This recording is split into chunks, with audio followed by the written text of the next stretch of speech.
I spent 30 years in the high-tech world, sitting in air-conditioned offices, and I'm going to tell you something your boss won't. The guys in suits are terrified. They see the systems breaking, and they realize they don't know how to fix a single thing. But you're a builder. And in a world that's falling apart, the man who can actually pick up a tool and solve a problem is the only man who is truly free. I want to be straight with you from the start. I'm not a tradesman. I've spent my career in tech, servers, networks, systems architecture, the kind of work where your hands touch a keyboard, not a pipe wrench. I'm telling you this because I want you to understand that what I'm about to say doesn't come from flattery. It comes from watching for 3 decades what happens when the digital layer fails and the entire world turns around and looks for the men who know how to work with their hands. Let me tell you what's happening right now in the white-collar world, because most of you are too busy actually working to notice. They're getting fired in waves. AI is eating the office the way a termite colony eats a house. From the inside, quietly, and by the time you notice, the structure is hollow. Copywriters, data analysts, mid-level managers, legal researchers, accountants, financial planners, marketing strategists. Every one of these jobs required a college degree. Every one of them paid well. And every one of them is being replaced or gutted by a system that can do the work faster, cheaper, and without asking for a benefits package. I'm not guessing about this. I built systems like the ones doing the replacing. I know how they work. And I can tell you that any job where the primary output is information arranged on a screen is now on a countdown clock. Not all of them will be gone in 5 years, but enough of them will be gone or reduced to half staffing that the 6-figure office job as a guaranteed path to the middle class is over. It's done. The men still sitting in those offices pretending it won't happen to them remind me of the guy who hears the tornado siren and decides to finish his sandwich. You can do that. But the storm doesn't care about your sandwich. Now here's the other side of this. AI can write a contract. It can analyze a spreadsheet. It can generate a marketing campaign, but it cannot crawl into a crawl space at 2 a.m. to stop a pipe from flooding on a family's home. It cannot climb a pole in a January ice storm to restore power to a hospital. It cannot weld a cracked beam on a bridge that carries 40,000 cars a day. It cannot frame a wall, pull wire through conduit, diagnose a compressor failure, or lay a foundation on grade in red clay soil. The physical world doesn't care about your algorithm. The physical world cares about whether you can fix it, build it, wire it, or weld it. And right now in 2026, the supply of men who can do those things is crashing through the floor. The numbers are ugly. The average age of a licensed electrician in this country is 55. The average plumber is 57. Over the next 10 years, 40% of the skilled trades workforce is going to retire. And the pipeline behind them, it's a trickle. For every 5 tradesmen who leave, roughly 1 comes in. We've spent 2 generations telling boys that the only path to a good life is a college degree, a desk, and a LinkedIn profile. We funneled them into universities, loaded them with debt, and pointed them at jobs that are now being automated out of existence. Meanwhile, the work that actually keeps the lights on, the water running, and the building standing has been treated like a consolation prize for kids who couldn't make it academically. That was the biggest lie of the last 40 years. And the men who believed it are now sitting in open plan offices with a severance package, a master's degree, and no idea how to change their own oil. Let me talk about the fourth turning. Not the book, I mean the pattern. Throughout history, complex systems follow a cycle. They're built, they grow, they get complicated, and then they break. It happened in Rome. The empire spent centuries building systems, roads, aqueducts, governance structures.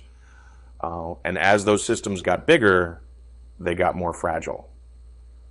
More layers, more bureaucracy, more people who managed the system but couldn't build or repair it. And when it started cracking, when the roads needed maintenance and the aqueducts needed repair and the borders needed defending, Rome didn't have enough builders left. They had plenty of senators. They had plenty of administrators. But the men who could actually lay stone and swing a sword, they'd been pushed to the margins, and the empire fell. Not because of some grand military defeat, because the maintenance backlog finally came due and nobody was left who knew how to pay it. We're in the same cycle right now. The American infrastructure system is running on borrowed time. $30 billion in roof-related insurance claims in 2024 alone. Bridges rated structurally deficient. A power grid that goes down when the temperature drops below 20 or climbs above 100. Water systems failing in mid-sized cities because the pipes are 100 years old and nobody has the workforce to replace them.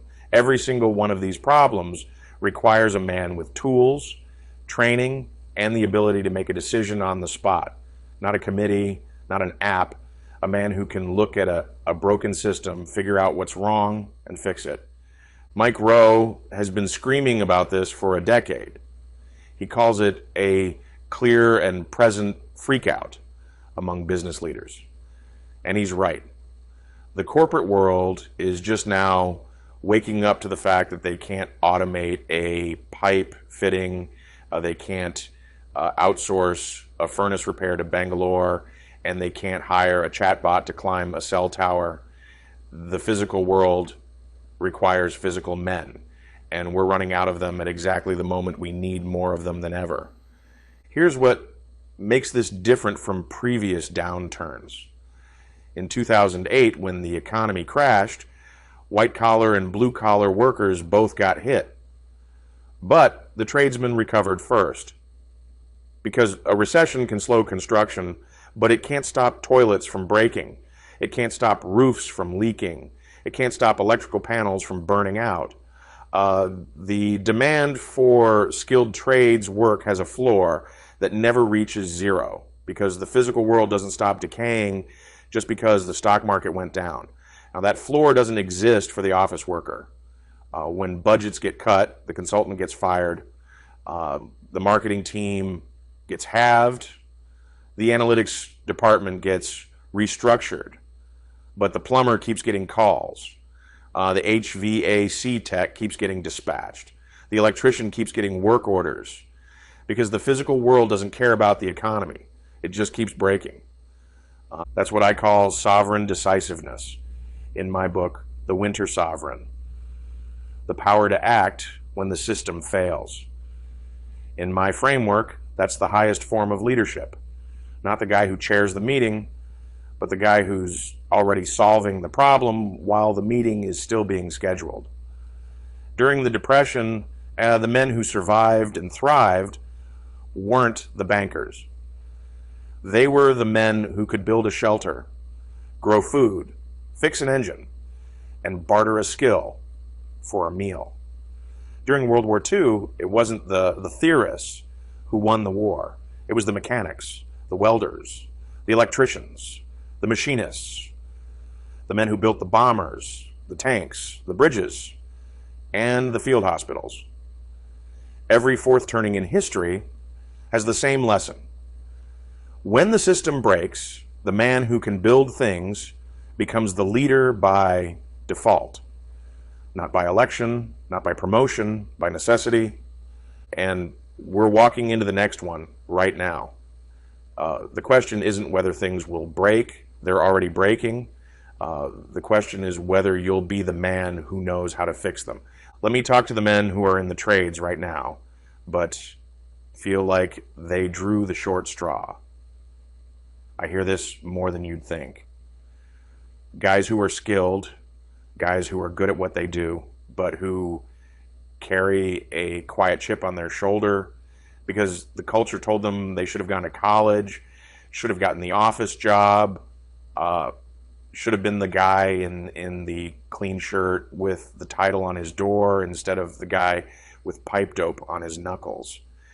I want to kill that thinking right now. That thinking is a virus, and it's eating your confidence from the inside. This is where the Competence Audit in my book Competence Cure comes in. I teach that anxiety isn't a mental health problem. It's a skills gap. But here's the thing.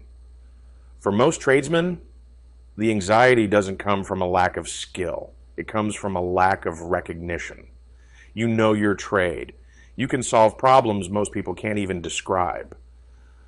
But nobody told you that matters. Nobody framed what you do as power. So you carry this feeling that you're somehow less than, that you need to apologize for being the guy who works with his hands.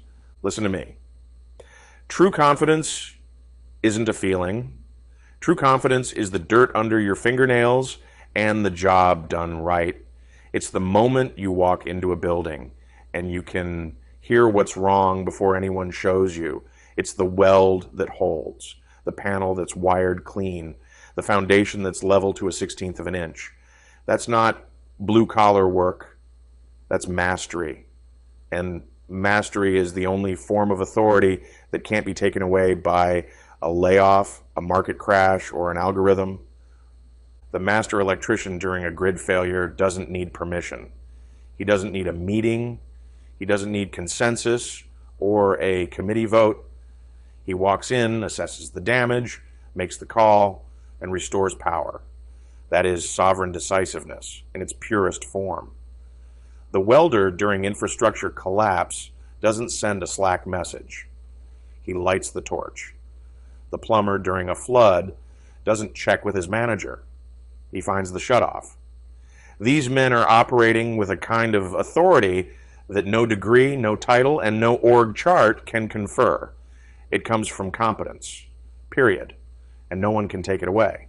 Now let me give you the strategy, because respect is earned, but sovereignty is built. The physical base, the stronghold. This is the foundation. Own your tools, not rent, not borrow, own.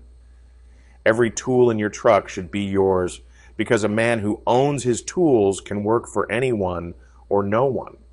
The moment your tools belong to the company owns part of your sovereignty. Same principle applies beyond tools. Own your skills, not just the basics, but the deep knowledge. The guy who can do a standard install is employed. The guy who can troubleshoot a problem nobody's seen before is irreplaceable. Get the certifications, learn the codes, know the theory behind the practice. Not because someone told you to, but because depth of knowledge is the difference between a worker and a master. And a master can't be fired. The lights won't stay on without him. Own your land if you can, even a small piece, a shop, a garage, a half acre with a building you can work out of, because physical space that belongs to you is a base of operations that no landlord, no employer, and no economic cycle can take away. That's structural stability. In my book, Iron Logic. Being the man who can't be displaced because he owns the ground he stands on and the skills he works with. And here's the part most tradesmen never think about. Own your business knowledge. Learn how to price a job, not just do a job. Learn how to read a contract. Learn how to manage cash flow. The trades are full of brilliant craftsmen who go broke because they know how to wire a building but not how to run the numbers. That's a fixable gap. And closing it is the difference between being a skilled employee and being a sovereign operator. I've watched this play out too many times. A master plumber with 20 years of experience who works for someone else at $45 an hour while his boss bills him out at $130. The plumber does the work, the boss does the math, and the boss gets rich while the plumber stays comfortable, but never builds real wealth. The plumber has every technical skill he needs.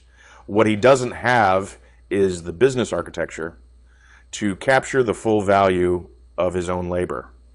That's not a trades problem. That's a sovereignty problem. And it's solved the same way every other sovereignty problem is solved, by owning the system, not just working inside it. Learn to estimate, learn to invoice, learn to market yourself without a middleman. Because a tradesman who can do the work and run the business is the most anti-fragile economic unit that exists in the modern world. He needs no employer, no platform, no algorithm, and no permission. He needs a truck, his tools, his license, and his reputation. That's it. That's the empire. Your electrician is more valuable than your CEO. I know how that sounds. I spent 3 decades in the C-suite world. I've met hundreds of CEOs. And I'm telling you, in the decade ahead, the man who can restore power to a building is worth more to a community than the man who can optimize a quarterly report. Because when the grid goes down, the quarterly report doesn't matter.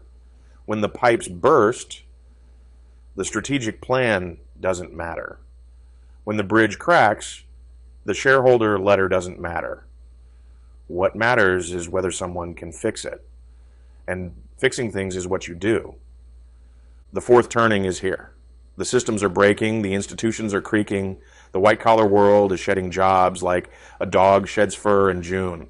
And somewhere in this country, right now, a 22-year-old kid is choosing between $120,000 in student debt for a degree in communications or a 4-year apprenticeship that will teach him to build the world with his hands and walk out debt-free with a license that cannot be automated.